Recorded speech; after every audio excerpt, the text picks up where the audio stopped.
everyone, and welcome to the Koalition. This is a special episode of WrestleCast. We're bringing back WrestleCast from yesteryear, and on this WrestleCast episode, we will be breaking down the Raw on Netflix. After 31, 32 years, we say goodbye to the USA Network. We love you. We thank you for all of the memories. It's like two generations right there, 32 years or so. So we are very grateful. But it is time to move on to the next phase of WWE. And I am your host, Dana, and I am joined by Mr. Danny Martinez. How are you doing, Mr. Martinez? Good. I'm excited for this new style of Raw. Hope it works out. I am excited as well for that. I'm excited to see what is going to come. So initially, what were your thoughts? Because this was a huge lead up. People, they treated this like this was WrestleMania. Advertisements was everywhere. You must have not even owned a TV to know that WWE was moving to Raw. What were your initial thoughts and kind of expectations going into the show? Into the show, I expected a lot of cameos and stuff, which was somewhat true. A lot of legends and such just popping in and giving a speech and just talking of Raw in general, its history and stuff. Just guest appearance, pretty much. I didn't get the feel that it was WrestleMania in any sense or mini WrestleMania in any sense, and I didn't expect that either. But I did expect a spectacle, pretty much, which is what they're known for. So they did disappoint with that news. Ooh, they did not disappoint. Well, coming into this, for me, I initially kind of thought a WrestleMania moment thing. I did not feel that this would be connected to WWE, like Monday Night Raw, because I felt more like an exhibition show. Mm-hmm. Where for me, I don't felt that anything counted. Honestly, I thought that we was gonna have the Netflix people there. They're gonna have, the real journalists actually came. As much as I freaking hate Deadline, they showed up. Variety showed up. Bloomberg was there. Bloomberg, the entertainment, the news, not actual Bloomberg, who was the former mayor of New York City. But I expected this to be, like I said, an exhibition. I expected a lot of people coming in that we haven't seen before. So with Undertaker, especially The Rock, because The Rock, he's trying to rehabilitate his career. So definitely The Rock, and other big names. And I kind of felt that for me, my expectations didn't live up to what was actually shown. It was wonderful, and we'll get into that. But maybe because, and that's only my fault, because remember, WWE never really promised us anything. Aside from we knew Triple H, we knew Hogan, and how that went. I'm pretty sure they. I mean, we'll touch on it later, but I'm pretty sure they promised Penta, didn't they? They promised Penta. They semi-alluded. It felt like people knew Becky Lynch would be there, and she wasn't there. But definitely Penta. That was supposed to be the grandioso, thing that they did. And I was very disappointed when I got to the actual things. And then I realized that maybe the disappointment was just myself. I always find a way to disappoint myself because technically they didn't. So that's wonderful. So yes, that was my initial thought going in. So yeah, we're gonna kind of just break this down. It opened with a package that already released on Twitter or the social medias. Basically explaining the history of WWE from its carnival stages to now the big grandiose presentation. And of course, it paid a lot of tribute, a lot of odes to USA Network. It wasn't like, screw you, we're gone. This was, thank you for everything that you've given us. And thank you for the audience that, you provided. But it's kind of time for us to fly the coop and to go to a bigger space right now. So what were your initial thoughts on that video package with Triple H coming out there as the face of the company? Basically, I was going to say like, oh, people thought that it was his ego, but I was like, no, it puts a face to who owns what. Remember we got at the end, I know I'm bouncing around, we've seen executive producer Paul Levesque, and we've seen that before in other shows, but it was just like, ooh. So what was your initial thoughts on that package and the thank you to USA? It was honestly emotional. I felt like an old man once they went through everything and talked about the history and Paul was in the ring, and I was surprised to see Paul in the middle of the ring. He was a spectacle himself, and he's used to it. So he knows how to run the mic, and he did a good job. And yeah, I was emotional. I was nostalgic. I was happy that things are developing so well for the company, especially after he who shall not be named has left the company, and people thought that the company wouldn't be the same, and it would probably take a nosedive or something like that. But I think they're doing better than ever now. And Netflix, you can see the production value. You can see how you mentioned the word that stuck out to me that you said to me was crisp. Like that, the video was just crisp. Like it was beautiful. Camera shots everywhere. Yes, it was a bit too much with the camera shots, but the angles were great. The audio was great. The lighting was great. Everything was amazing. Paul gave a good speech. I especially like that he mentioned a lot of lingo that the wrestling world uses. Heel, face, spot, whatever, and people were like, "You're not supposed to use those words. Like those words aren't supposed to technically exist." But then fast forward, if you see Triple H talk with the press, he says, "I'm not hiding anything. Like everybody, I'm not going to treat people like they're stupid. Like they know what these words mean, and in fact, those words mean a lot to people, and they understand what it means. So I'm not going to just play dumb and pretend they don't exist. So those words are going to be used. So I appreciate that a lot." I love that you brought that up. For me, it had two different meanings. It had three meanings actually. I love the fact that he used the term heel face, and this is what our business is. People have to, and I think this may be a generational thing. I'm not sure. The people that hold on to that kayfabe, that have been programmed. We don't tell these secrets. We don't say what the definition of heel and face is. We don't do that. I think that's kind of a generational thing. And I love the fact that we're breaking out of that in terms of we know that this is, I don't want to scripted. We know that, hey, CM Punk is playing a character, and Seth Rollins, who he called Kobe Lopez. It was called Kobe Lopez. I freaked out. I was like, who the hell is Kobe Lopez? I'm like, oh, that's right, that's his government name. It's kind of like, and people were really upset about that. And I was like, but why? Because, for example, look at rappers. Guess what? Redman is not his name. Method Man is not his name. Eminem is not his name. We have mad rappers that have so many different names. Look at Wu-Tang. They have like 3 names per person. So it's, to me, it's telling you this is Kobe Lopez, the guy who portrays Seth Rollins. Look what he does in his ring. Look at his storyline. We want you to know, hey, not so much this is scripted, but this is art. This is entertainment.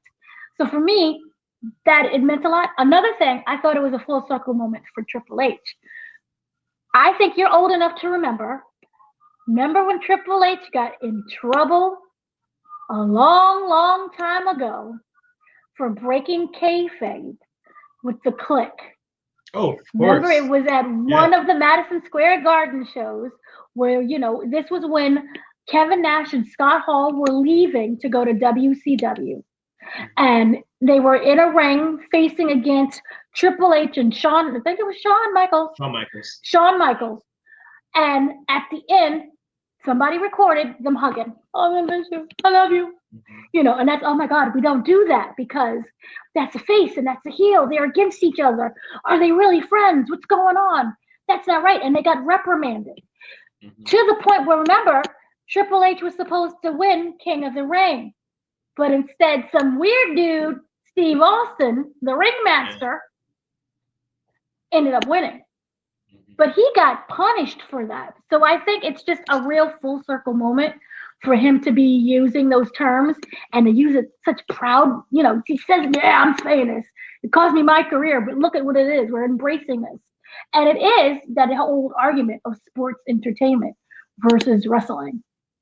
Yeah. And this is. I don't think. I mean, I agree with you partially. A lot of Partially? what you said, it's a Okay. generational thing, but we're a part of that generation. Like we grew up with that stuff still, but we understand the concept of kayfabe and kind of letting it go at this point because I think those people don't know how to let it go because ever since Mhm. the invention of the internet and it went mainstream and computers started to become a household thing, kayfabe became fake. It became everybody understood what kayfabe was, and like for example, like when I was a kid, I thought Undertaker was a real guy, a dead guy, and I thought King was a real burn victim, and I believed that they were really brothers. Like I'm a kid, and I thought, why are they fighting these people? But as I grew up, I understood, oh, this is just a story. But some people are just like they just want to hold on to it so much. But as I grew up and the internet I had access to the internet, I understood, okay, these wrestlers signed these contracts there. This wrestler has not happy with this company, so he might go to a different company. And I'm understanding the backstage politics and the business and all that stuff as I get older. And that's more of what I like to uh, look into now. Like not just the story that the product gives on air, but the stuff that happens backstage. And it's much Mhm. more easier to have access to that stuff now with the internet. But those people kind of just don't want to let go of like the. I want to say the fakeness, but I say that in a light way. Like it's all fake, but like it's okay to enjoy it, just like you enjoy any other TV show. But just understand there are things going on in the background that it's okay to kind of just you know don't treat people like they're dumb.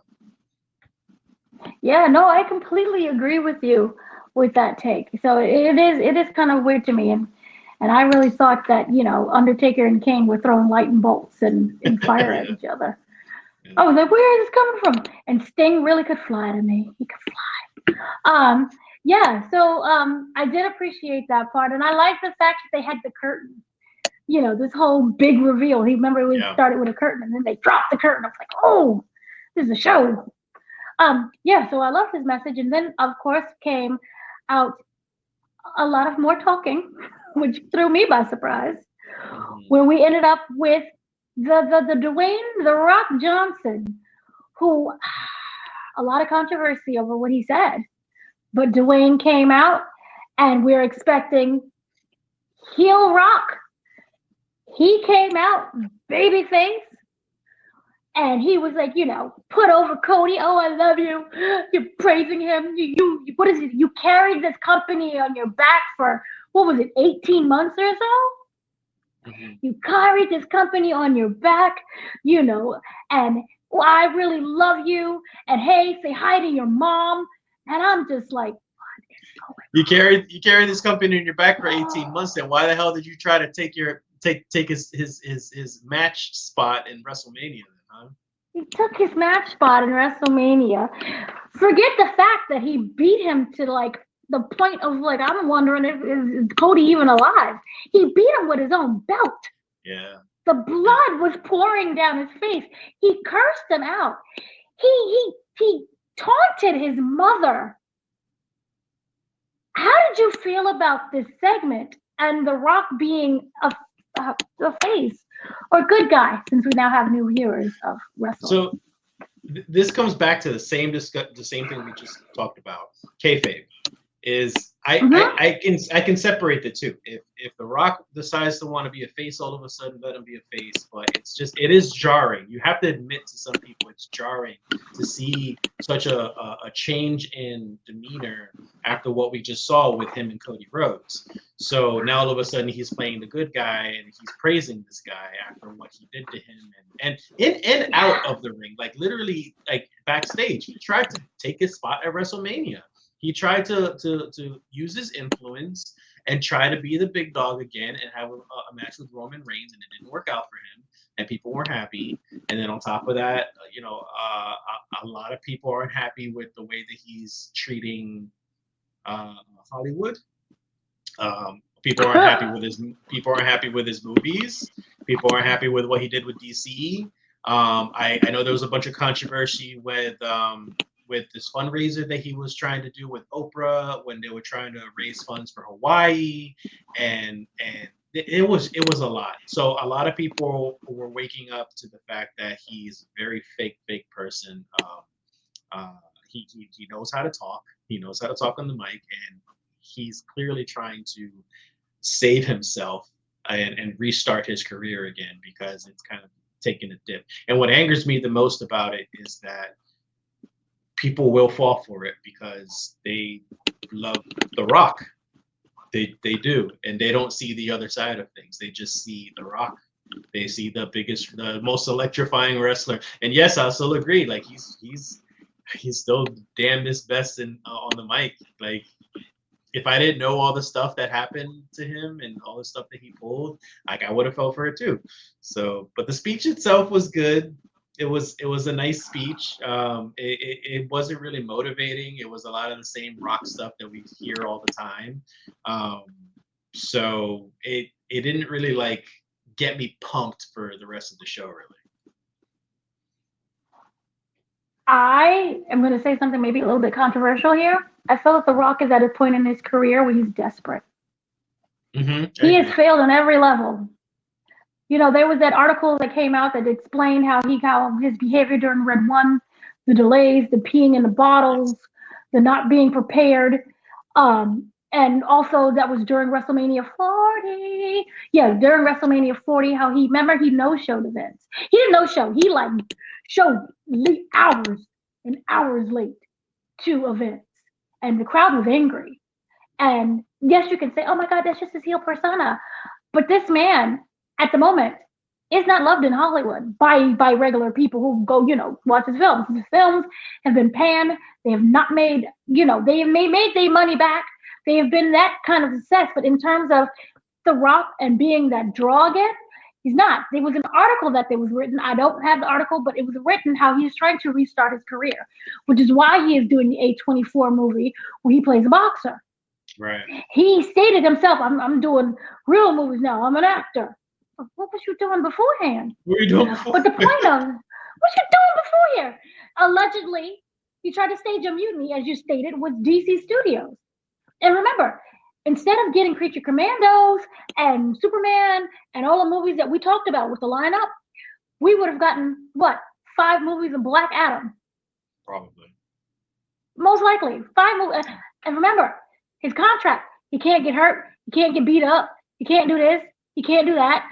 Not sure if you watched the Golden Globes. When he was at the Golden Globes, Vin Diesel came out to present an award. And he was like, "Hi, Dwayne." Yeah. And it was like, and remember, he went on CNN and he badmouthed Vin Diesel. He's fat. He's lazy. He's unprepared. He's unprepared and unprofessional. I didn't like the fact that he was bringing up my children. I can't stand when someone does that. What happened? When his career went to shambles and he couldn't overtake the DC studios anymore. Oh, I signed up for the next Fast 11. Mm-hmm. So that whole "Hi, Dwayne," we knew what that meant. Like, haha, you talk about me, but guess what? You want to be in my movie at the end of the day. So for me, I think that this is a career reset in terms of I'm being desperate. Let me come out here and play the good guy. Let me come out here and hype up the crowd. For the average person, I feel, who has not watched wrestling in a while, you may know Dwayne from his movies, but you don't really know about anything. You just watch the movies. You want to know all of that. This is a great moment for you, and I am very happy for you, and I hope it worked out for you. But to me, there was no rhyme, reason, or purpose. I wanted heel Rock. I feel that heel Rock is not only just, it works, but it's his best. If you want to see acting, heel Rock. If you want to really get a crowd excited, heel Rock. That whole rah, rah, rah, we love you. Yay. Ted Soros. We know it's more fake than the heel Rock. We know it's more fake than the heel Rock. Him coming out and showing his lovely daughters, which was lovely. That's nice. Show your lovely daughters, but also be a heel. Curse out, Mama Rhodes. Curse out Cody Rhodes. Remind him that he almost killed him, not literally, but he almost killed him during that backstage confrontation that we got to see on the TikToks and the Twitter. Yeah. To me, that is entertainment. That is the selling point to not only Cody Rhodes being you carried this company for 18 months on your back, but we also have the upcoming match with the what is the Falua? I hope I pronounced that correctly. Remember, it was the chain. Remember the match between Solo. It was Solo, Sokoa. I have my match notes, but it was all about the I'm pronouncing it wrong. The La Flu. It was the thing. Remember the Hawaiian piece that they wear? Oh, the Ula Fala. Oh, Okay. Ula Fala. Yeah. Yeah. I'm dyslexic. I don't know why I blanked. So baby, everything's just a mess because I'm dyslexic. And remember, it's about being at the head of the table. And remember the video package that they showed. Remember that they showed this video package that it was like a thing where he explained how he finally got the Ula Fala from his family. And he was crowned, head of the table. And his parents and all the grandparents and the uncles and the grandpappies and everyone was there. And he's considered, the chief of his tribe. They showed that video. We've seen the entire family fight over being the head of the table. Roman Reigns, the Usos, the entire peoples. Hi, I love you guys. I hated every moment of that. And I don't like what they're doing with The Rock. I don't like anything about it. And you've seen that NXT thing. He talks without saying nothing at all. So I thought it was just unnecessary. I didn't get to see that one. So I heard it wasn't a great speech either. Child, it was, and he cursed. They used the F word like 4 times. And I'm sitting here, I'm like, I don't care. But what's going to happen with the FCC? Are you costing them money? What's going on? Can we just be a professional? And people are arguing, allegedly, I don't know anything, just saying what the social medias, maybe he was a little too tipsy during that whole thing. Well, I mean, they're using him. They're using him for foul language because it got a reaction for people when he was using it on Cody Rhodes. So, that's when people were making the assumption that they were trying to go more rated M for the product in the future, which it's not the case, obviously. But I think he's doing that on purpose just to get a rise out of people because it does get a reaction. Yeah, but to me, it's kind of corny because we live in a world where people curse just in general. Yeah. So it's not, and we've seen it already happen. So it's like, it's just controversial because kids are watching the product. That's all it is. Okay. I mean, so yeah, that was an interesting. And then he acknowledged his cousin, which is Roman Reigns, and that he's going to be watching the tribal combat match later on that night. He's going to be watching very closely. And I was like, okay, so he's going to obviously do something because head of the table. Yeah. You're in there. And remember, he also was there to try to help beat up Cody in the ring. Remember, there was like 20 people that ran in during WrestleMania 40. So that's what I thought as well. But we didn't get that happening. So for me, it was a myth, but I'm very happy that it worked for the crowd. So then we kind of have to go into the tribal combat match for the Ula Fala, I just stated, which is Roman Reigns against Solo Sikoa. What did you think about that whole concept? There was a lot of people getting thrown into the commentary desk, clotheslines. What are your thoughts? Typical match, wasn't nothing special until towards the end. The when things start to pick up and some the rest of the bloodline show up and they interfere, and then Sami Zayn and the Usos show up and they interfere, and everybody's in that. It's the only part that I really enjoyed because that's when you're trying to. That's when you're just like, oh my God, who is going to win? There was a lot of close 3 counts. So I was truly curious what they were going to do with this. And honestly, I didn't want Solo to win because I don't think he was really doing a good job as a heel. Like he's an okay heel, but it was just mediocre the entire time. The entire run with this whole bloodline thing and him being head of the table has just been mediocre the whole time. So Drop Solo. I didn't want him to win. Let him just drop this Wheel of Fallen thing and Roman pick it up and I want them to still use Solo. I think Solo has a lot of potential. I think Solo should definitely still be used, but I don't think what they were doing with him right now is really the best thing. But yeah, just it was just a typical match. And to be honest, it's a typical match most of the time when it comes to Roman, because Roman has a move set of like five. He has a move set of like 5 moves, and he knows how to pump up the crowd. He knows how to build things up, but it's just Superman punch, spear, and Superman punch and spear, and it's just I'm not a Roman lover. I'm not a Roman fan. But I'm glad he won. I am glad he won. I think it's well deserved.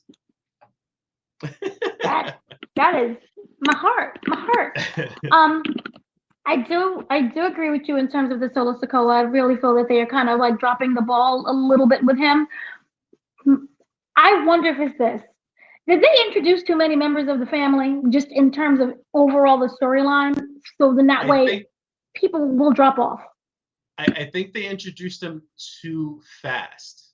I think it's cool to have a whole full family called the Bloodline like that. I think they introduced them too fast because it almost felt like almost every week, if not every 2 weeks or 3 weeks, like they introduced a new one over, and I was just like, another one.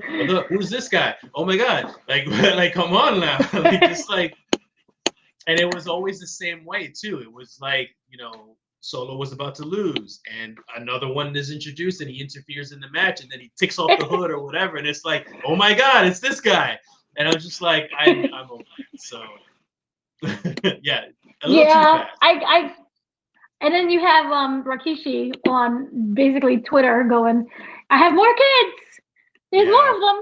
Hello." And yeah, he complains every single time I hear about him. He's always saying, "Oh, they're doing this wrong. They should have pushed this guy. And they're doing this wrong." And I was like, yeah, "Shut up. You're not in the problem."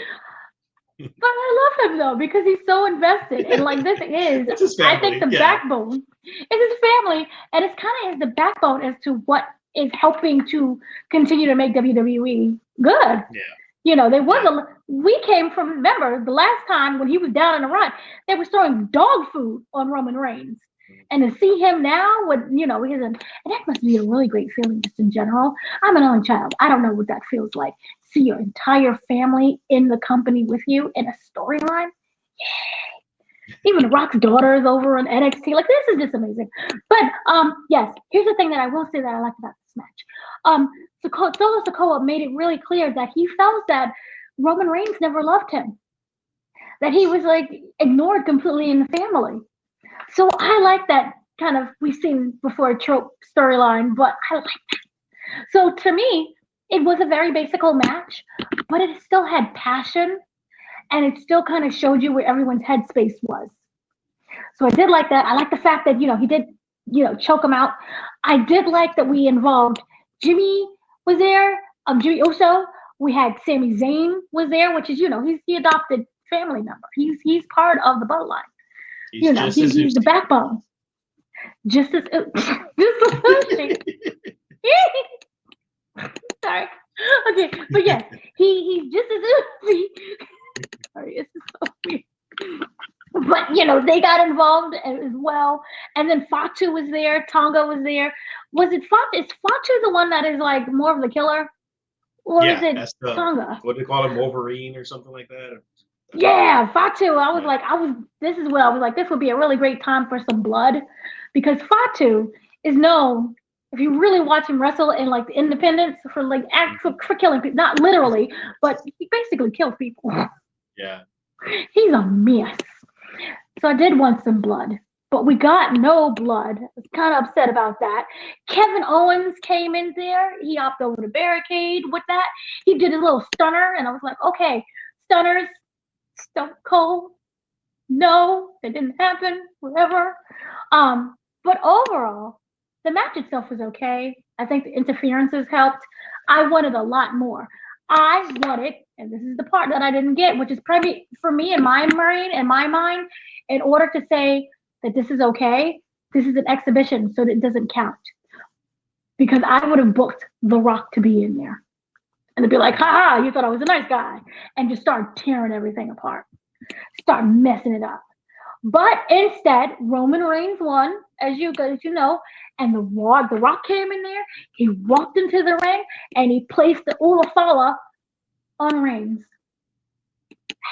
and he shook his hand and they hugged, and the crowd was like, "Yay!" And I was just like, "Why?" I was so disappointed. Any thoughts on that final Rock opinion? Well, you mentioned the whole exhibition thing. Yeah, it's how I cope. It's Raw. Like, so I don't think it should ever be exhibition unless they actually actively announce that like nothing here is going to carry over the storyline and stuff. But Mhm. I, uh, I don't know. I think this was. I think with The Rock coming in, I think that was more closure of like The Rock being a face. That was more for him than for Roman. I think so. Right. And so that way it can set things up for later. And I think Raw in general, like especially with Roman winning, I think this is and I know we'll talk about the next match also, but the same thing with Rhea Ripley. I think these people winning, it's a reset. So that way for the next Raw, we start these new storylines and a new season of Raw pretty much for the new viewers that are watching on Netflix. That's kind of what Triple H alluded to. He said like the real Mm, Raw begins, not real, but Raw really puts his foot in it, where things start making sense and matter next week. mm. So that's why for me I was like, this is exhibition. This is like, look what we can do. Netflix people who've never seen us before. Yay. But it did, for me overall, I don't have to put this in there. It was been teased for decades now across TV shows and multiple platforms. This could lead up to The Rock versus Reigns. I wish we had two heels. That would have been just great. Let's just do something crazy. Two heels. But do you still want to see The Rock versus Roman, or do you feel that this is kind of played out? I think it's played out. I think there was a hype for it, and there was a hype for it. He should have done it 2, 3 years ago. He already knew there was a hype for it. People were asking for it, and he was too busy with Hollywood. He was too busy ruining DC. So you don't want to show up for your fans. You want to act like you care about the company, but you don't because you didn't show up for the fans. So no, I don't care anymore. I don't care about the storyline. I think it's time for him to move on. Of course, he's not. He's gonna fit himself in there however possible. But I don't need to see it anymore because I already know his intentions, and I know it's all just to Hey, save face. wow. Wow. Don't care. Yeah, Well, I to be I would fair, rather we see had this something like with Roman and somebody else. Sorry, what? Punk. Punk. With him and Punk, Roman and Punk? Yeah. Yeah. I mean, you kind of called them out ish. Yeah, I would still love Yeah. to see Punk finally win the title again. Um, but I guess a Punk Roman Reigns thing would be nice.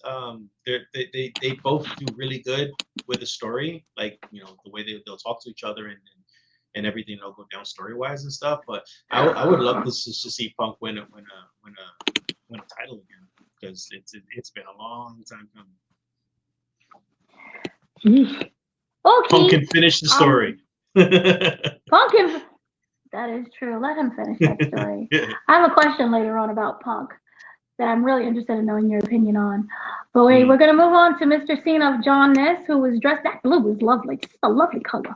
Anyway, John Cena came out and he basically did the same promo that we saw 2 times before with The Rock and Triple H. But Triple H can kind of get away with it because it was like the opening, setting the tone.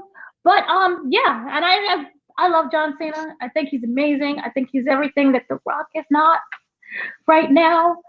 Genuine. Um, but I do kind of, he's like, no. no, I was just I see thinking your of eyeball. a particular. I was thinking of a particular part of the speech that I want to talk about later. Okay, so then we'll get to that. We'll get to the actual speech. He cut to the speech. He's put over Netflix. He put over, people. He told the people, gotta be loud. Let me hear you roar. That kind of thing. He talked about his connection to LA, which I really wish that we got the time is now, Cena. Like I was just like, oh, talk about your rapping. Yeah. I'm sorry, but right now, that song right now, to me was like one of the best. It's right up there with Will Smith's Summertime. I love that song with all my heart. I play it every summer. But the point is, he came out there, he talked about his connections to LA. The crowd is like, yay, we love you. Then he talked about this is going to be the year of making moments for him because this is his last run. It starts right now. Today is that, well, I guess next Monday will be his last, well, his first start of everything. Mhm. Yeah, he talked about his run. He talked about all the different people that he could face. Gunta would be amazing, and Rhodes and Punk and everyone else you can think of.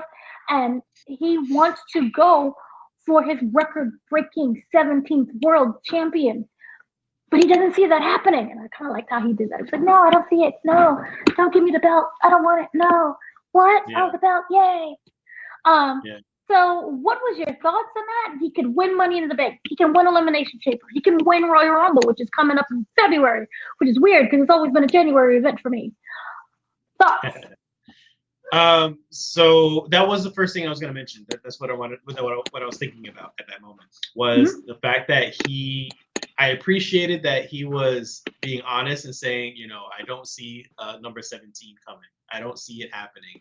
But then he still messed with us. And he was still like, maybe there's a way. Maybe I could win the Royal Rumble. Maybe the Elimination Chamber. Maybe this, maybe that. Maybe I'll have Money in the Bank. And I was just like, I think this is a good hype right here that his retirement could lead to a number 17. And I think that is a great way to market himself this entire year is to see if he can make it to 17. The other thing was shoot, what was I gonna touch on? It was in the beginning when he was talking about the wrestlers. Oh man. Was it about the matches? Oh, you that he could mentioned have? the other Cena gimmick. I was gonna say like a great idea. He has this whole year, and he wants to make moments. I guarantee you, he's gonna come out as that Cena at some point, like just as a surprise entrance, like whether it be Royal Rumble or it'll be WrestleMania, whatever it might be. He's gonna come out as that, and I think that'll be a really cool moment for him to come out as the ruthless aggression Cena and just all those other types of Cenas and stuff. And it'll be a good nostalgic like journey through his career the entire year. So I really like this speech. I like the way he played with the audience. Yeah, no, it was the same old speech, but it was a little bit of And I think that John Cena, and correct me if I'm wrong, he's one of the few people that can get away with repetitiveness. Yeah. Because it's the same thing. And it could be him facing Bobby, the newcomer, to at that time, I don't know, an Austin or Triple H. Yeah, he wrestled Triple H. But the thing is, or an Undertaker, it's the same speech over and over and over and over again. But he's the only person that I feel that works. He's the only person I feel who can be genuinely corny, and it still works. And PC and everything else works. So I have nothing negative to say about him. But I would love I'm not gonna lie, and if you would have told me this years ago, I would have slapped you in the face. But I If wouldn't you would have mind him told me getting that years ago, 17. I wouldn't have cared. Like I hated Cena. I did not like his character. I didn't like his backstage politics. I didn't like him at all as a person. And I think once he started acting, he stepped out, but then he kind of still took care of WWE and all the little things that I learned about that he like sacrificed and he made an effort to do for the WWE company. That stuff just started to grow on me. And I was just like, I can't believe this guy had he'd done so much for the company, regardless of what my And opinion make a wish. about like make a wish. I think he's is he the most person with the most make a wish basically. Probably. The dude, correct me if I'm wrong, it was either Korean or some form of Mandarin. Chinese that he was learning, Mandarin. So Mandarin. he learned Mandarin for the company. Hardest So language in the world. Like this dude is, I don't like. this is what I used to the way that I think of Cena now is the way that I used to think of what The Rock was. So like The Rock was like I was ready to vote out, no joke. I was ready to vote for The Rock as president if he ran as president. This was maybe like 10 years ago. But like that image started to dwindle down, and like Cena just kept on going up and up and up. And like I know Cena is a bit of an OCD clean freak, a bit of an organizing freak, a bit of a management freak, but that's just I can be that way too, so I can understand. No, and don't knock it. You know, the way how this country is going with his cabinet picks, he might be up in there with the something job. He was on Fox and Friends, so who knows? But yeah, I completely agree with that. And I did do that part that he was like he can come out in different iterations of his Cena persona. Someone asked stupidly, but they asked in the press conference, "Will we see a Peacemaker Cena?" And he had to correct them. It's like that's a DC property. What are you doing?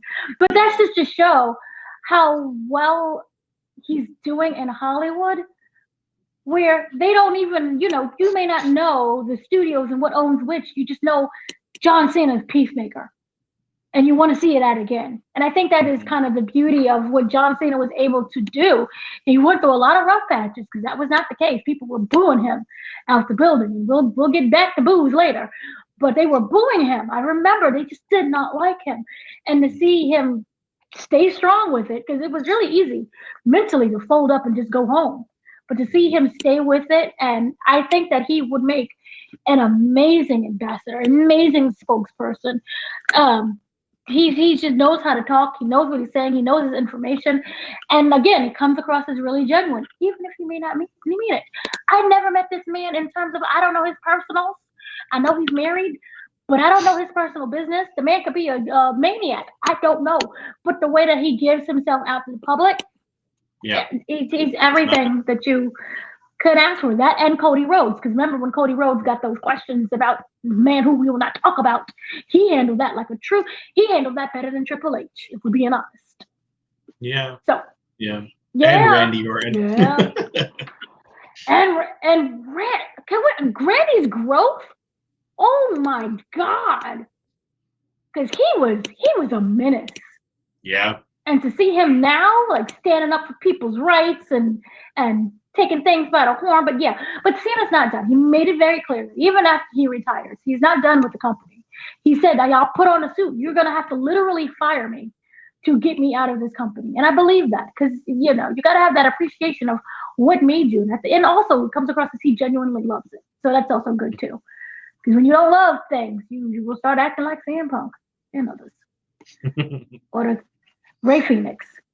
So after that, we got this was the Rhea Ripley Liv Morgan match for the Women's World Championship. And they were throwing hands, like we say, ding ding, they throwing hands. We had also obviously an appearance by Dominic. We had Rodriguez was also in there. So kind of what was your thoughts? They've been doing the storyline, I mean, it feels like forever. Yeah. And Judgment Day wasn't even there. Okay. What are your thoughts on this match and kind of this storyline as a whole? Because I wanted to die. Storyline. I think the storyline was fine up until Liv won the title. The way that she did, and I think they should have just kept it at that and then just ended right there. But they kind of dragged that along because I really saw this coming. I saw Rhea winning back the title because they kept on pushing Rhea and Liv, even though Rhea was hurt and she couldn't really like be there as much or be as present. So I saw this coming. I felt like that Liv was a second best pick, and I think they really wanted to keep that belt on Rhea until things happened with Rhea. She got hurt and stuff. Right. So I with this match happen, I was ready for it to be done and squashed. But truly, I honestly do believe they should have kept the belt on Liv. I think she did a great job as a heel. I think she's always been a great wrestler. I think she's put in a lot of the work for years and years and years. You know, not to say that Rhea hasn't done so herself, but she's already won the belt before. So I think things were ready to move on, and I think Liv should have kept it, and she would have been a great heel to hold on to that thing. But instead, they gave it back to Rhea. So the match itself was just kind of like meh, and I was kind of disappointed that Rhea won it. I freaking love Rhea, man. Like, and I have the hugest crush on her, but like. I'm ready. I was ready for something different. I was ready for Liv to see what else she can do. And to be honest, like I think Liv could do a really good job even without Dominic. So eventually, I would love to see Dominic part ways with Liv and Liv do her own thing, and hopefully still build something back up. So I was honestly disappointed with this match, and they just gave it back to Rhea. It's almost that same feeling of like every time Charlotte Flair gets hurt and she's gone for a while, as soon as she comes back in, she just snatches the belt from somebody. And not to say that Rhea does it, but that was the feeling that I had with Rhea, was that Rhea's back and now they're pushing her to the moon, and she just snatches that belt under somebody else. So it's just like it really needs to go to somebody else. This would have been a really great time for Becky Lynch. Yeah, I probably feel the same way about Becky with Charlotte too, though. Like Becky is a star. She's a future Hall of Famer, but she doesn't need the belt. She doesn't need the belt, but my angerment comes from the fact that she was at the Netflix premiere. Remember, they had this big premiere with media, and she was there and she was photographed and she looked good. And I was like, yay! Why are you not at the show that is supposed to be in front of Netflix officials? So they could see what you can really do. Even if she just went on the mic, it was like, I'm back. Have they ever said why? Have they ever said why she hasn't been back? Like, is she more focused on the baby, her book? Yeah, that was the definition. That is what Mr. Lopez of Colby, otherwise known as Seth Rollins, was like. She remember because they had that huge feud, not feud, but that huge conversation with CM Punk, and people were like, "Ooh, she's at home raising a family, something you don't know about." And CM Punk was like, "Ooh." Oof. But the excuse is she's at home with her family. She has a baby, and she's raising that baby, and she's posting the photos. The baby looks just like. But is that the real reason why? Is that not the kayfabe reason? I don't know. No. In my heart and my soul, I believe that is not the real reason. I think that it had to do with just treatment. And I don't think we'll ever know until she like goes on, I don't know, Ariel Helwani or book. Someone. Another book. Her book was so good, by the way. Y'all should read her book. But yeah, it was really good. So to me, it just felt like, more opportunity and more growth. And remember, she wanted to do acting. Yeah. And she's doing acting. She's in several movies. She's in the upcoming Happy Gilmore 2, which MJF is also in. Yeah. So she plays the, what did you call it? You know how you have your rival golf team? She plays another golf team. She's the leader of the golf team from another group that's, the Happy has to face. Okay. So I look forward to that. Rest in peace, Bob Barker. So rest in peace to him. Yeah, so she's been doing acting, and so she was supposed to be in one of those MCU, either TV shows or movies. We already know that Seth is. So the argument is that he is actually still in Winter Soldier. Okay. Because he was in the trailer, and somehow we just completely missed Winter Soldier. You mean the new Captain America? Not Winter Soldier, the new Captain America one. Captain America Brave New World, which I miss New World Order, but I understand why they changed it. So go make your money and do your acting. She was great on Vikings, and remember, if you read her book, she was an actress first. She did stunts and things. So you got to read the book. It's so good. And when you read her book, you have to read Ronda Rousey's book right after. And I understand people don't like Ronda, and I'm surprised that they included her in the package. Remember how they were showing packages and they showed like Ronda was in the clip? Yeah. I'm surprised that they include her. But the point is because there are incidents that occur at the exact same time. They talk about the same incident, but it's two completely different perspectives. Oh, so it's like, okay, wait. That's why you have to read it back to back. You get both sides of the story that way. So it's like, I don't know what's going on, but it's interesting. Full story. So then after Rhea came up, this is what I thought would have been Becky Lynch's, hi, I'm alive. I miss you guys. Instead, we got The Undertaker. I feel like I missed a huge thing when it came to Hogan, and we'll give it back to Hogan. But The Yeah, Undertaker we came missed out him. after the match. We Yeah. missed Hogan. God darn it, Dana. But anyway, we get the passing of the torch to now a female, which is going to be Rhea Ripley. He passed torches. Remember, he originally passed the torch to John Cena one time. He passed it to Bray Wyatt. Now it's Rhea's turn. Is that what that Women. was? I didn't really get that Is vibe. that not? I really didn't get that vibe at all. I really just so Really? there was some He gave her backstage like stuff. Well, yeah, I mean, because she's there. a. So the thing is that so there was some backstage stuff And that I was reading, and a lot of it's on Twitter, so a lot of it probably isn't true. But there's a lot of backstage stuff that I was reading that they were saying that like a lot of stuff in production was being rushed. And for example, we mentioned Penta. Penta was supposed to debut on this Raw, but apparently The Rock and Cena's speech were so long that they had to cut the match. That's an excuse because Netflix doesn't have a runtime. Yeah, do whatever you want. That's what I was thinking too. So I was very confused with that.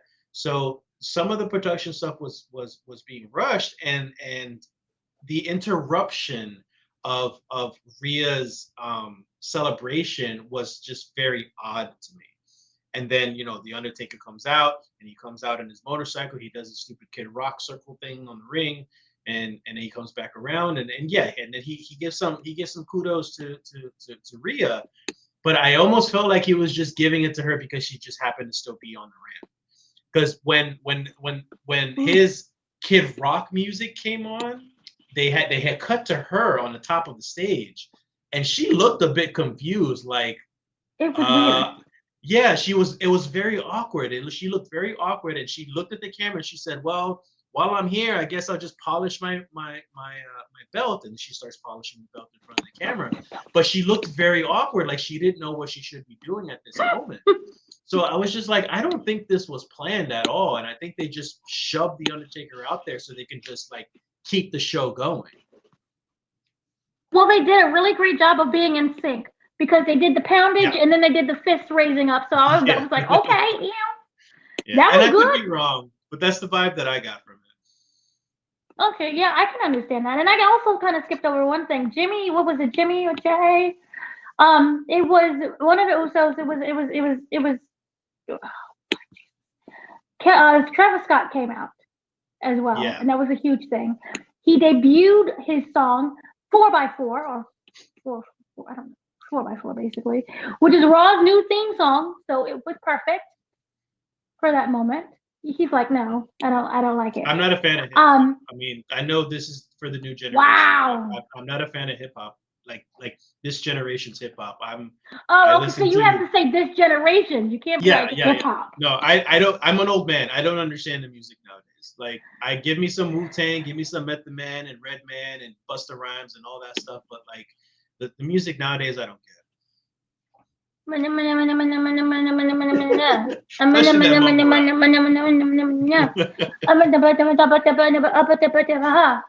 really? You don't like the words that they are saying? The meaning, the profoundness of the there's no meaning. There's no meaning. So Travis Scott did go down to the ring with Jey Uso, and he had the belt, and they was yeeting and everything, and it felt really good, and I really did love the energy. And was this the blunt moment where he had a blunt? And this is like, I know Triple H was in the back like, oh my God, Jesus, don't do it. Please don't do it. Having like a mini stroke. he looked at Jay like, hey, you want this? And we all know that Jay probably wanted it. We all know his driving records and things. And he he wanted it, but I don't know, the spirit of the wrestling of Triple H's spirit launched into that man and said, don't you do it. And he said no. He turned him down. That would have been something else. That would have been amazing. I don't think Yeah. Netflix would have cared, but them poor children, you know, they can't expose the children to grass and things. That's just terrible. Yeah. But that was a really great moment, and I really did like that for him. That the show really did feel like, you know, it was epic in that moment. So I did like that. And so also going back, because this is when we'll get into the whole speech about why it was booed. Um, Mm. Hogan came out, which we knew because they filmed a video. They filmed a video that he was there. He was in his special attire. That you could say he was in his attire, and we knew it was coming.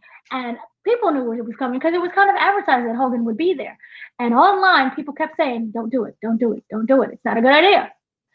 He came out there with Jimmy Hart and the good old American flag, and my heart broke for Jimmy Hart. But he was out there waving, and that music hit, and it was the old-fashioned Hogan, the "I am a real American, fight for your right, fight for your right." And he came out there, and that when they realized what was happening, because I think that, you know, sometimes people have delayed reactions because people are like, "Oh, they're cheering," and then it was like, "Wait." Instantly, he came out there. The whole goal was to promote Real American beer, which is a Mhm. brand. He didn't Which create is his it. I beer. think it's more like, I don't think it's, you know how they have like people who make beer and then they make you the face of the beer. So like, Yeah, yeah, it's your I think that's beer, what. but it's not really I'm your sure beer. that beard probably tastes like his old blonde hair dye, like It tastes that like Kid Rock. Kid Rock sweat. Ew. Yes. Ow. Kid Rock sweat. But yeah, he came out there and baby, the boos. I haven't heard a boo like that since Roman Reigns when he beat the Undertaker, and they just booed him for like 10 minutes straight. Yeah, like That when you're a was fan, when you're a fan, you know when a boo is like really good heat, or a boo is like, oh, you're messed up. Like that was that yeah. kind of boo. Like there's boos, like they boo John Cena, but it's boo at no, what was it? Kurt Angle. They boo Kurt Angle. You suck. Remember Yeah, that? But we know that it's out of love. it's out of love. Like we love you, but you suck. But we say that because it goes with the song. It's the whole thing. We love you. There's what because we do that because we love Austin and the whole whatness of it all. But this was like genuine from the cooter. Boo! And have the camera just stayed on this one couple who's just like, yeah, woo. The whole time. I didn't recognize that. It because you know how usually it goes through the whole sweeping crowd Yeah. because it's a dome, and it was like they broke the record for like the amount of people that came. They also broke the gate as well. Mhm. So like you know they usually do the sweeping of the crowd and they stayed on one person, these two people, the whole time, and they was like, yeah, real American. The booze. I watched it on TV, but you had to see the live. It was louder for the people in the audience. Where it was earth shaking booze. What Yeah, were I your heard thoughts? the Yeah, recordings. I heard the recordings for people who were actually there at the arena. The boos were way louder because in television they mess with those volumes and they tried to drown those boos out, but you can still hear hear them. that. You can still hear them, but like it was worse. And what's funny is that so Hogan came out and I was away from the screen. I had stepped away, but I can still hear everything that's going on. So I was like, okay, great, Hulk Hogan, wonderful. And then I started doing some things I can't remember what I was doing, but I can hear the boos a little bit, and then I hear Hogan start his speech, and I'm far away, so I'm not even looking at him, mind you. You can hear in his voice how bothered he is by all the boos. So like I listened to it and I'm just like, is he okay? What what's going on? So then I run back to the screen and then I'm watching him and I'm just like, oh, he is drowning right now. And poor Jimmy Hart is just waving his flag around. He's trying really hard to just keep up the momentum. And yeah, I feel like Jimmy Hart was put there to kind of like be a buffer, so that way people can still kind of cheer and stuff. But like Jimmy Hart just like he was kind of in the crossfires. And yeah, you can hear if you hear Hogan's speech, he's struggling to promote. He's struggling to talk on the mic. He's struggling to come up with some words and whatnot. And like he truly feel bothered by it. And I'm sure he'll deny every moment of it, but he looked very bothered by it. So I really hope this is a sign that they need to keep him off the air, keep him away. He does not need to be touching this product. You should not be promoting his beer. You already know how controversial he is. And then on top of that, we already know like a day later, he came up with the excuse that he only got booed because of his political affiliations, which is not true because the Undertaker is a Trump supporter. I cheered him just fine. Tiffany, she's a Trump supporter, cheered her just fine. Who else? All of WWE, who runs WWE, the McMahon family. Hi, Department of Education. Stephanie McMahon was there. Triple H is sitting up here in Mar-a-Lago, and who do we cheer when the show began? Triple H. He's partying in Mar-a-Lago, so it has nothing to do. And on top of that, on top of the podcast, there was a documentary where Undertaker did about his knees and everything falling apart, and it was like the 4-part one. It was really good. Point is, he came in there with a Blue Lives Matter shirt that you could recognize certain things and certain coded shirts and words. No one cared. Yeah. No one cares.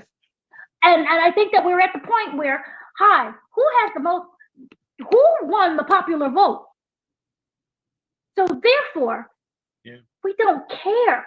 You're just even if you don't like. You gotta admit it. He's a shitty person. Terrible person. He's an absolute terrible person. And this is not the first time that he's gotten booed. This is probably the first time that it's been this loud. Yeah, it's not the first time he got booed. He was booed before, during the pay-per-view, or PLE, or whatever they call it now. He was booed. They came in. It wasn't as strong, but he was like, oh, okay. But he did his little rah-rah thing.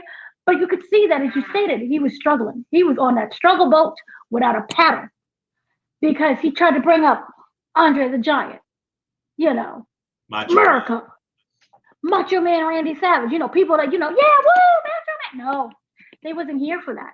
I even saw some people in the audience turning their back to him. It's him. They don't like him. And so, yes, he did give a statement about it. And he did say this, that, what? Jesus is my notes. He gave a statement about it. And basically, he stated that he was disappointed. He knew that they booed him. It was brutally booed. And he stated, he's disappointed. And that whole pivot to, what's my politics? It's not your politics at all. But I think that it would be a really great opportunity for WWE to be like, just don't show his face. You can keep the logo on the mat, which, by the way, there was like 20 logos on that mat. That mat is hideous, by the way. The mat, it was black. They should have probably went to the white. I'm pretty sure Hogan would have liked that much better. White mat. Made of white canvas. That is a cloth. But yeah, no, this is what he said. Sorry. He said that did Hulk Hogan think he was going to be cheered, especially bringing out Jimmy Hart, the gimmick, who everyone likes and who was also waving an American flag at the time? That is a resounding yes. Now, this is a source, but Daily Mail and their sources is probably just Hogan. The Insider then explained that Hogan was stunned when fans turned against him during his promotional appearance. When he came out, got booed, and then went to the back after his promo, he was instantly disappointed that the fans turned on him, but he wasn't pissed. He said, disappointment quickly turned to optimism as he recognized the business potential of the moment. This has been actually a great promotion for his beer. And as quickly as he was disappointed, he thought about it a little bit more and is actually excited by how it turned out. I mean, you got to make lemons out of lemonade. You got to filter that. I'm sure. I'm sure they're gonna take advantage of this. Like if anything, they would turn him heel. They'll turn him Hollywood Hogan or some other type of heel Hogan, and they'll take advantage of this just so they can promote his beer. And that's what pisses me off is that this piece of crap of a person can still benefit financially with this company just because he can take advantage of the heat rather than being a face. And this is the thing also. CNN, Variety, Fox News, other major outlets, Deadline, they talked about the booze. They didn't really, yeah, you could talk about the show, but what made the headlines was the booze. So I'm wondering, this, as you stated before, is a really great opportunity. Does this, in a way, kind of almost a little bit stay in the show, or is how does it go? What Eric Bischoff used to say? I forgot what he used to say, but the point is, any news is good news in terms of its promotion. Any publicity is good publicity. Yeah, it's any publicity is good publicity. Yeah. As an adult, yes, I will admit, yes, that's the truth. Like it's gonna work out for him. He can completely take advantage of this, and I think it's gonna be a spot in Raw that's gonna be history. Honestly, it's gonna be a part of history. These boos, but he's gonna take advantage of it, and it's probably gonna work out in his favor because WWE has millions and billions of dollars. They have plenty of people who know how to market things properly, and writers and producers, and they have this beer that they now have to market because they partnered with Hogan, so they have no choice. So they have to make it work, and it's gonna work. So yeah. Don't they even have a minor stake in the company? The beer? Yeah, I think they have a minor stake in the company. But yeah, also, it's a great way for go on Fox. Oh gosh, I was booed for my beer, and then that's how you create sales with the demographic that's like, we don't boo over here, brother. So it works out for him either way. But then I was also wondering, do you feel that overall that this is a moment where we put away nostalgic acts like Hogan from the 80s? Even though to me the 80s was 20 years ago, it's actually over 40 years ago. Mm-hmm. So it's like yes. over 40 years. I think there's a point where you overstay your welcome. I think it's okay. I think it was okay when they brought Hogan in, for example, when he went NWO again, like when he came back and he went NWO and they tried to bring that back. I think that was okay. But like when you continuously come back every time you need money, or every time you need to get some more butts in seats and try to get some more viewership, I think those are crutches. And every now and then the Undertaker's gonna pop up. That's gonna get tired really quickly. Every time The Rock wants to pop up every now and then, that's gonna get tiring very quickly. I think there's a point where that just needs to stop. Which, by the way, I think The Rock bought more stock, where it's like either $11 or $30 million more in stock. Dude's gonna end up being Triple H's boss. He already is, because he's on the board. I mean, that's true. Triple H would have been. Yeah, no, but he doesn't. Yeah, he doesn't own stock like that. I think he's just elected, but The Rock has stock, so he has money invested in it. I'm sure Triple H does too, but I know it's not. I know it's not as much as The Rock is. Like, there's a part of me that's really, really happy for The Rock and Dwayne Johnson and Rocky Johnson in terms of how they were treated by that man. Mm-hmm. And to see a black man on the board, yay! Because we all know Vince's history with certain shades. He'll name a dildo after you, but other than that, oh god, you. Yeah. So moving on from that image, Jey Uso versus Drew McIntyre. Yeah. What? No, because now I'm thinking about R-Truth, and then I'm thinking about Kofi and Fort Kofi, and he was named with the thing and the slapping up. Okay, this is imagery. It's terrible. Okay, professional. Jey Uso and Drew McIntyre. What were your thoughts? We had claymores going, and we had fights, and punches being thrown and strikes and hip attacks and cross body blocks and McIntyre kicked out. Jay was clotheslining. McIntyre countered again. It was neck breakers. It was claymores and spine busters. What were your thoughts on this? Because this was kind of like a match where I don't recall there was anyone running in. There was spears and none of the brothers came in to help this man. Yeah, I don't remember. But it was a good match. It was a good match. Yes, it was a wrestle match. Like it was a good legit, just like it was an exhibition, pretty much, in a sense. So like yeah, it was a good match. I don't think it was anything special though, like story wise, pushing anything. But the match was entertaining, and that's all I could leave it as. Yeah, I kind of agree with you. It was a standard, typical match, something that you would see on any other show. And again, this is technically every other show. It's Raw, but I kind of did expect more. I did want more of the bloodline to be in there. To like, hey, this is our main storyline. We have 18,000 family members in here, but this is right now what people are tuning into every week is to see this bloodline storyline. And so I thought that they would get in there and, cause chaos, but that didn't happen. This was a very straight up, typical standard match. And I think that the match was good. I'm surprised that Jay won. I'm happy that Jay won. And I think this is his first win against Drew McIntyre since this whole situation kind of started. Mm. So I'm happy for him. Yay.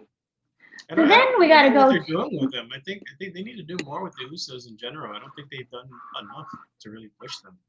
Jay, Well, they Jay did. that won the belt, but he lost it just as quickly, just so they can begin the Uso versus Uso thing at WrestleMania. Let's see. So then, kind of our last match of the night. Only 4 matches in a 3-hour show. Terrible exhibition, by the way, in terms of matches. But, And only one women's match, by the way. Why? Like, disappointed in that. I thought it would have been a really great time to show. Yeah, didn't Tiffy's part of Raw, right?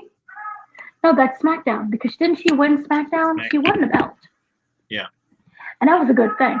See, SmackDown parts was much better than Raw, because that whole moment would have been great if they could have put that on Netflix.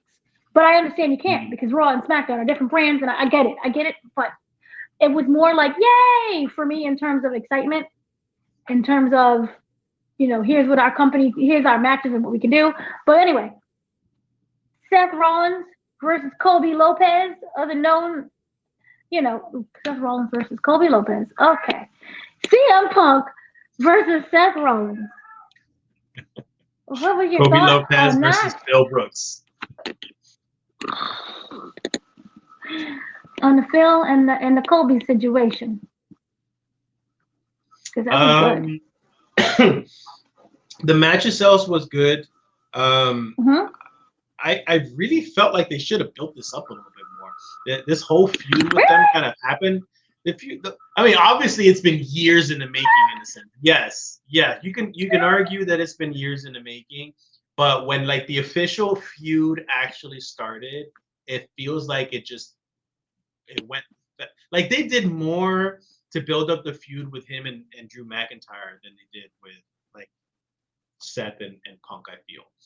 I feel that's only because it was funner. Drew McIntyre? Drew McIntyre and Punk. Yeah. Was I agree. I agree. Sick. The one with Seth, like we know backstage stuff, like they don't like or they didn't like each other and they don't get along and stuff like that. We know that kind of stuff, but like on television, they didn't really build it up that much. So I feel like they could have done more with it. But not to say the match was good. It felt like they both they were really taking it out on each other and stuff. I was thinking about when I was watching the match, all I could think about, and you can't fault me for this, but every time I see a CM Punk match now, I always worry about him getting hurt because he's so accident prone, like he's so injury prone. like I always like I'm like just one wrong move and he's just gonna lose it again, and then he's never gonna get a title match and whatnot. And it's just like I always get so paranoid every time Punk fights. It's almost like he's just not meant to be a wrestler. Ooh. But luckily everything worked out fine. So I hope he just doesn't get hurt. I hope he wins a belt at some point. I hope he gets his WrestleMania moment finally at some point. Doesn't have to be now, but I hope he does. So yeah, but long story short, the match was really good. The fight between them was really good. Like you could feel the tension between the both of them. I hope the feud still continues though. Yeah, no, I kind of agree with you. And in terms of that, they really, now thinking about it, is build it up for people who don't know what's going on, because these are a lot of people. I think they simulated. It's number one when it came to the show, and it surpassed Squid Games, which had like I think over 100 million people watched season 2. So it did really great numbers. It's not beat everyone. It's in the number one spot. We'll break down in terms of when we can get analytics again. But I do feel that you are right, that they really should have built it up and explained kind of their hatred and their dynamic, and that it goes back years. And CM Punk came back, and how, Seth called him a cancer. He called them cancers before he arrived. So that would have been a really great explanation, or even, a video package. And the one thing WWE does well is their video packages, where they can explain things like this. And in a way, what do you think that should happen for the bloodline? Because it's so long and so complex that I don't think it would work. What would work? What would happen? What should happen? To break down the bloodline storyline. Because it's much longer. It's very complex. It is much longer. Yeah, I think you can, from the point of when Roman loses his belt, they can start it that way, and there wouldn't be too much to explain from that. I think if you wanted to go all the way back to the beginning of the bloodline thing, then yeah, that'll be a bit too much. But I agree. I did kind of like the match. I thought it was the match of the night. Because the moment of the night is Hogan getting booed, but the match of the night, I think, what belonged to this match. There were a lot of GTSs, so they were fighting. I wish it was some. I'm just a blood person. I would wish it was a little bit of blood. So that was nice. He attacked Rollins' injury. So that worked as well. Rollins lost the match, because again, it's kind of what a Drew McIntyre situationship is their rage. When you're completely blinded by anger and rage, you're not going to be focused. And that is kind of what happened with Drew McIntyre, and why he ended up losing the belt to, what was it, Damian Priest at the time. Yeah. Remember? Oh, that was such a good moment. He wasn't focused. Yeah. And CM Punk was in the back. That was such oh God, that feud was brilliant. But, to see them going off like that, I think there could have been more to it in terms of storyline wise. But they gave him 18,000 GTSs, and it was a mess, and it was punches back and forth. So I did like the match. I thought it was a very good match overall. So then that kind of, in a way, concludes what happened in terms of Raw, and it's 4 matches. So sad. 4 matches, 3 hours. They cut things, and they didn't have to cut things, and it would have been great to see. Yeah. I think that they could have been a lot more things, but in terms of that, as you stated before, you liked it. You thought it was decent. Do you look forward to the next episode, the real Raw? Yeah, because I hope I look forward to it, because I hope it's actually a real Raw. I hope it feels like the Raw that we're used to, not necessarily production wise, but story wise and content wise. But the Raw that was presented to us, this first one for Netflix, was kind of like a test screening, and it was more for a spectacle for the new people that are joining to watch the show. So I hope it's not going to be like that. I hope it's going to be more like what we're used to, and more focus on actual wrestling and story. Yeah, I agree. We do have the Royal Rumble that is coming up. Yeah. So kind of face that. That technically kicks off the road to WrestleMania. You argue where right now or next week is the road to WrestleMania kickoff. Mhm. Because everything starts at the Royal Rumble, and then we get the official sign pointage era that we get for like several months. It's boom, boom, boom. So that does happen. So in terms of this being, again, it's not the official term, but for me, exhibition show. I thought it was good. It was decent. I understand. Obviously, I wanted more because it's a very fine balance of the fans who have been with you versus the fans that have lapsed. So people who only know The Rock, we're at a point in our generation where it's like, why is Dwayne Johnson trying to wrestle? Broke my heart. We're Yeah. old. Why is this Jesus. actor trying to butt himself into like the wrestling genre? Like, what is going on? Like, oh my god. Oh, And The Cena. Rock failed it. And Cena, yes, and Cena. What is Peacemaker? Why is he trying to be a wrestler? What is he doing? Yeah. Where's season 2 of Peacemaker? But yeah, so sad. Triple H, during the press conference, he was really happy with it. Again, as you mentioned, he talked about the heel and the shoot and the shoot and the heel. Also, I did want to mention this part thing that I did miss. People don't know or understand this. WWE, it's going to sound silly, but it makes sense, is trying to get an Emmy nomination. Paul Heyman spoke about this during his speech when he did the press conference. This is a show where they're trying to get an Emmy. So you have to remind people who are like, what is this WWE? There are people who just don't watch wrestling. And that's okay. Welcome. An Emmy. So look, this is scripted, heels and faces and work and shoot. These are terms that we use on our show. Right? Remember when Total Divas first came out? They was trying to vie for an Emmy. They did Emmy campaigns. I specifically remember this. They did Emmy campaigns for best scripted reality show.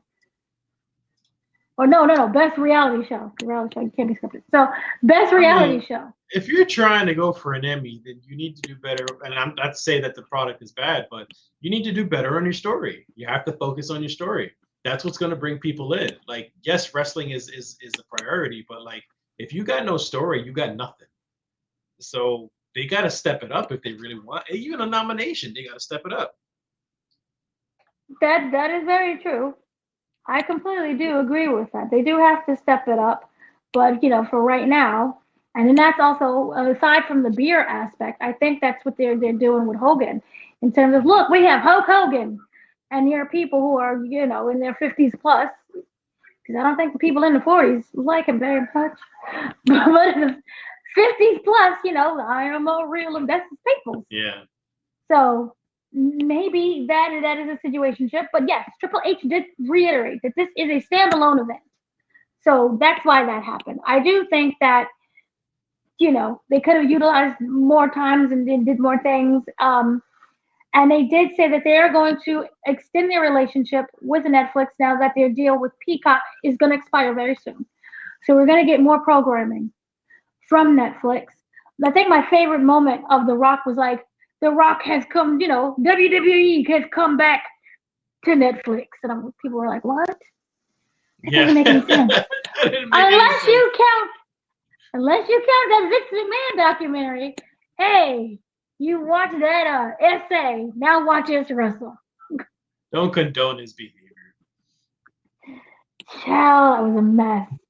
But yeah, it's a mess. I think that it works. I thought it was good. I liked it.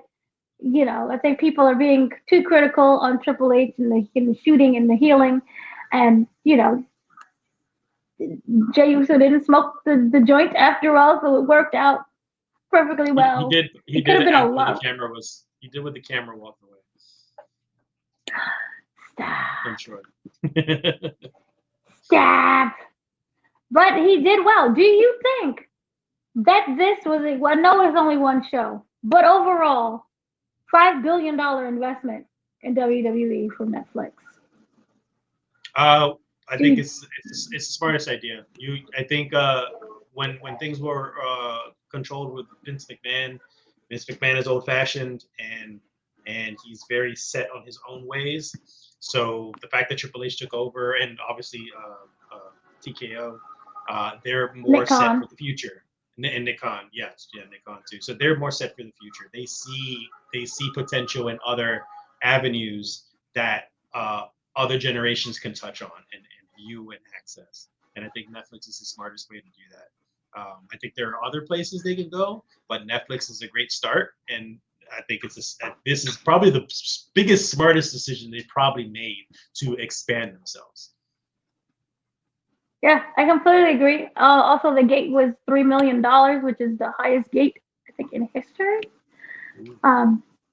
AEW breaks with, I think, 1 million, which is really great. Not to say anything negative about that, but 3 million.